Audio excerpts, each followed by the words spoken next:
Moving on, it may not be very surprising that the system status quo makes me cry. However, when what you really gets the tear ducts working is the fact that it's delivered in a twistedly, beautiful, powerfully, unapologetic, poetically pointed way, just dripping with raw emotion, you might wonder what the fuck I'm talking about. Well, as I like to say, instead of telling you, I'll just show you. Ladies and gentlemen, Matt Sedillo. Here is a nation, packaged complete. Police escort skinheads and hooded Klansmen to march hate down public streets. Well, those very same police orders to me, cannon fire on black boys in hoodies and Mexican kids with shaved heads. They are killing our kids. While half the nation applauds in the homeland's defense. Because they think that a white woman's purse has more value than a black or brown woman's life. Here's a nation, hell-bent, 1%.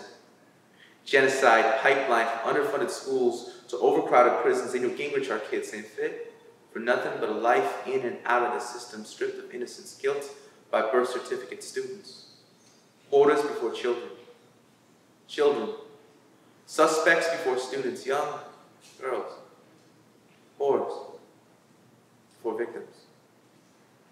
Here's a nation that eats its young.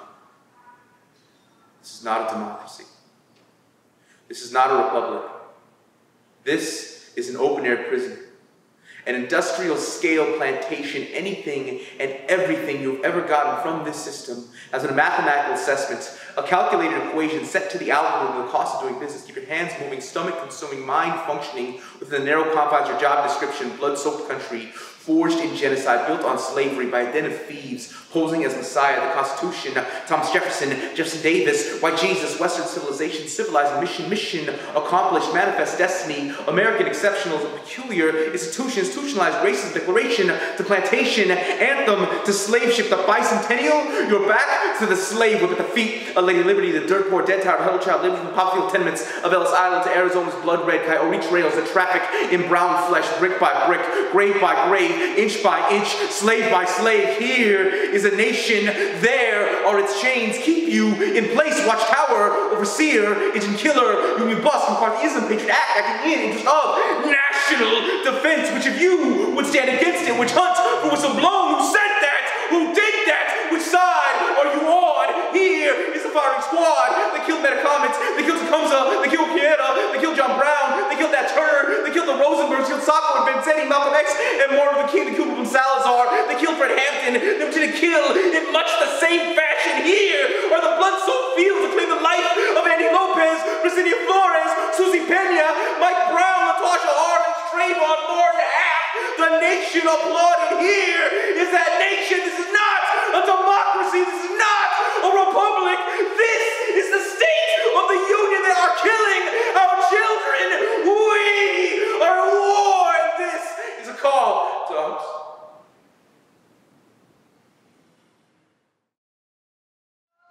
And if that doesn't play your emotions like Ray Charles played the piano, then you have no soul, or at least no central nervous system. After Matt's poem, I had the opportunity to sit down with him and talk poetry, politics, and his own path to the spoken word stage. Take a look.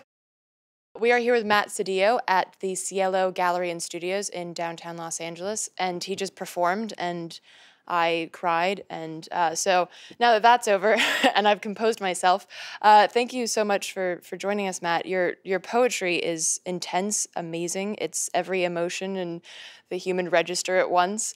How did you get started doing poetry? Well, you know, I actually wanted to be a writer when I was like really young, and I wanted to be a novelist, but that takes a lot of time. And you know, I was like 14 years old, and that was like kind of like that didn't quite work out. And then so I had to work, and then in the process of working, I still had these dreams of artistic aspiration, but you know, things kind of went south in my life, and I ended up homeless, and I started all this political study.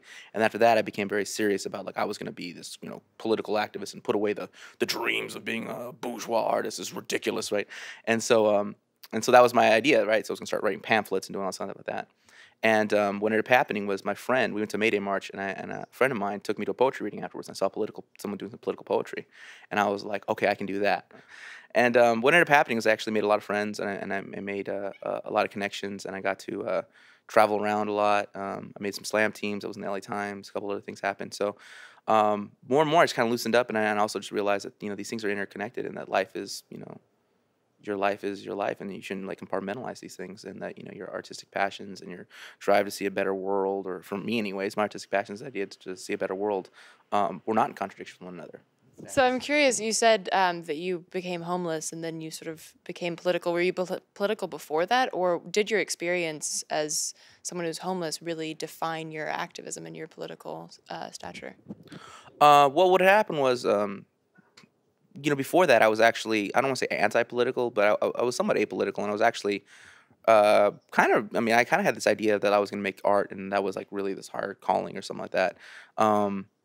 It was kind of ridiculous. And then what had happened was I ended up in a situation where, I was in my car, I was living in my car, and I didn't know how I was going to do, and it was just in Dallas, and so I ended up out there, and it's very hot out there, and so I spent my time in the library. And I started reading these books to figure out what had happened, because my whole life I've been told how smart I was, and then, like, I just didn't understand, like, how I could end up in this position. And so then I started reading about economics and stuff like that, and so that eventually led me to reading Marx and all kinds of other stuff. So that made me really, like, okay, I get it now. Like, I'm part of this larger things that exist outside of my whether or not I'm aware of them. I'm part of something bigger than myself, and I started to understand that.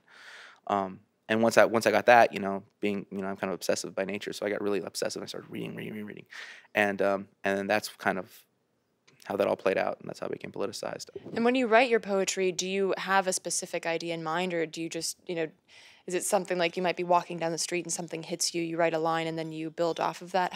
What's your workflow like? Well, usually when I come up with a little concept, I'll have, like, a little phrase, and then and then all of a sudden I'll start hooking around that. But if you look at a lot of my poems, there's a lot of lists and stuff like that, because I'm, like, kind of a history nerd, so that makes it easy for me to, like, just be like, and Arizona and Colorado and Texas, like, just like, and so, like, so I oftentimes have these little flows, like these little killed Metacomet, killed Tecumseh, killed Kimuretta, killed John Brown, killed Nat Turner. So I had that for a long time, and that was actually part of a different poem. And then it was all of a sudden I came up with the concept "Here Is a Nation," and then all of a sudden, so I had "Here Is a Nation," then it became part of "Here Is a Nation" and worked much better there. I got another poem called "The Devil," and that one has, like, war, famine, genocide, and the bottom line. Well, I had war, famine, genocide, and the bottom line for a long time, but it wasn't until "The Devil," the poem "The Devil," that it made a lot of sense to put that right there. It's not until I have a point or some kind of something to really hang it on that these lines become more than just lines. They become more than the sum of their parts. Interesting. And I'm also curious because art obviously has this tremendous ability to reach people on an emotional level, as opposed to, just trying to convince someone of a political fact or something. You're going to run into a lot of pushback just sort of naturally, but art obviously has the ability to reach into people's emotions first, and then thereby convincing them of sort of a logical fact or something like that. So I'm curious, particularly with your poetry that is incredibly emotional, but it's also so rich in information, how have people responded both positively and negatively to your work? Well, I mean, positively, it's been fantastic. I mean, people come up to me afterwards and they say, like, they say all kinds of wonderful things, and I don't really. It's weird to even talk about, someone says, "Oh, you're so inspirational." And I was like, like that's kind of weird, but that happens. But it's much more fun to talk about the negative experiences, because those are. So I'm much more comfortable with. I'm much more comfortable being confrontational than I am accepting a compliment. So I've had a number of negative responses, and people, like, getting all mad. The funniest one I remember was I was at a party in Venice, and I had this poem called "I Remember the Alamo," and it was basically, I remember the Alamo, but I remember it differently. And I tried to recontextualize the Alamo as, like, this anti-colonial thing. And so I'm doing this poem. This guy's screaming, "How do you know?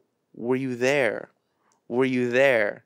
And finally I was like, "Yeah, I was, 1846, and I stabbed Davy Crockett. If you don't shut the I'm gonna stab you too. This one guy one time, he was during a poem I have called "History of My Family," which was about basically coming from a long line of people that had a lot of drinking problems, and like kind of like me coming to sobriety, and this idea that I had these two journeys, this idea of a library card versus the bottle, right? And I had to eventually choose one. I'd eventually choose one. Was going to be like this raging alcoholic, or was I going to be this kind of person that was going to try and be an agent of change in the world? And which I'm not telling everyone they need to stop drinking, but I needed to stop because I was like driving my car into trees and stuff. I was doing that poem, and it talks about like how much anger I had towards things, how much anger I had towards people in general, how much anger I had to the people that I could actually see, as opposed to like these like forces that were really ruining my life, which were things that none of us ever see, and these kind of conditions we're born into, which really only really benefit tiny few percentage of the population globally. And so it's a poem about coming to that consciousness. And this guy in the background is screaming, "Proud to be an American, proud to be an American." So I kind of did the poem directed at him. What I did not know is he was yelling, "Go back to Mexico" before that. I did not hear that part, which point the poem would have stopped. Yeah. There'd have been a much more, there'd been a different a different response than me just pointing at him and directing the poem at him. And I remember this guy afterwards, after a show, asked me like, or I did a Q&A afterwards, and he's all like, "What's it like to walk through life so angry?" And I looked at him, I was like, "What's it like to walk through life so passive aggressively? Like, did you see my show?" I think I had a date with somebody that day. Like, it was like the second or third day or something. And they came in, and I like waved at them and embarrassed them in front of all the people. And there wasn't another one after that. But anyways, but the whole point I'm trying to make is that I try to make the show a fun environment. And this guy would ask me, "What's it like to walk through life so angry?" just because of the political content. I'm like, I'm not angry. You probably walk through life angry. You can ask me a question like that. What are your next travels? What are your next stops? My next stops are, I got the ANZA coming up, which is in the Bay. Booking a lot of other colleges. I think I might be going to Allegheny. I think I got something in Minnesota. So there's a few different places across the country I'm looking forward towards booking. I'm really excited about that, and I'm keep it going. I mean, every year it seems to be like kind of upward and onward. A little bit more, which is good. It takes a minute to adjust to sometimes. Sometimes that's difficult. When you're doing something for a while, you become very accustomed to being able to do certain things at a certain level, and then all of a sudden, new opportunities come, and people get very nervous, and you get very feeling inadequate or feeling like you don't really belong there. Which is I think natural for many artists. And as a working artist, oftentimes people ask me questions like that, and oftentimes people ask me questions like, how do you progress and how do you move forward? And I have to tell them, like, well, first of all, what are your goals, and do you believe you deserve to achieve them? Because if you don't, then you're going to self-sabotage. And so, and I tell it to people, but it's something I struggle with myself. Awesomely enough, Matt was also one of the performers in our creative activism event here in LA a couple of weeks ago. Combining visual art, poetry, comedy, and music, we put on a fucking fantastic show at a brilliant underground gallery in the Boyle Heights neighborhood of Los Angeles called Facha Patoto. As I mentioned, Matt Sedillo was there to poetically weave a fuck you to the powers that be. Also in that medium was spoken word poet and musician Joey Flores. We had activist comedian Lee Camp, plus my band Rooftop Revolutionaries did an acoustic set. Top that off with a gallery covered in art curated by Art with Teeth, including pieces by Anthony Freda, Abby Martin, Hal Hefner, C.S. Stanley, and more.